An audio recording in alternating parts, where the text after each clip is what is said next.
What can I say about the Punisher? Not too much, other than he's the fucking best anti-hero in my opinion. He used to be an FBI agent and he has mastered the abilities of a war machine. He knows tactics and strategies like no other. And what a great story to begin a career as a crime fighter. His family gets killed in a mob hit in a park. Angry with the world and God, he fights back against criminals who do bad to the world. He wants to do good in so many ways, but his anger stays with him and he uses brutal tactics.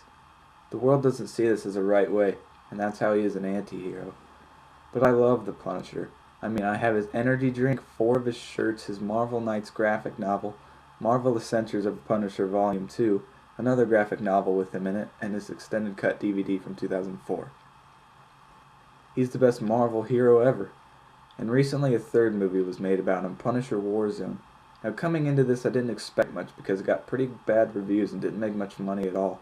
I thought it was pretty good.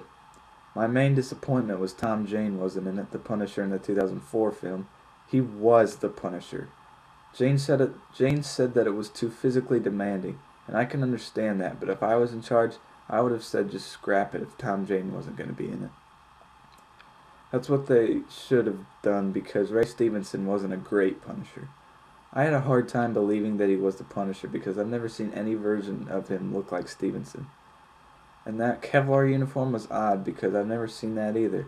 If they make another Punisher movie, let's all pray, they should use the Ultimate Punisher uniform. You know, the one with the huge skull on it and the white gloves and boots. That'd be kick-ass. So I think Stevenson did the best he could to try to be Punisher, but it just wasn't good enough. The plot is pretty non-existent. Frank goes to bust another mob deal and Billy, the later Jigsaw, almost gets brutally murdered. Basically because of his hurt inside and out, he wants revenge on the Punisher. That's the plot. Nothing too special.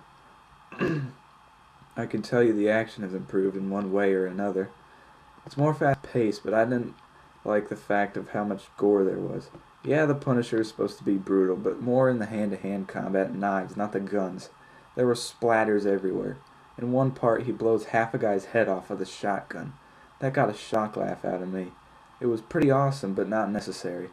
Because of all this blood and gore stuff, it seemed more like a horror movie than anything. It reminded me much of a Saw movie. Another thing I didn't like too much was Frank had quite a bit of companions. He's supposed to be a one-man army, and yet in this he's getting help. Just didn't work for me. Like I was saying, the action is better. It's more intense, more fast-paced, and there's just more of it. If they would have had less gore, or just no gore, it would have been perfect. Punisher Warzone was a pretty good movie, but it doesn't portray the Punisher right. If this is your first time seeing anything from the Punisher, I recommend reading some comics or graphic novels and seeing the 2004 film.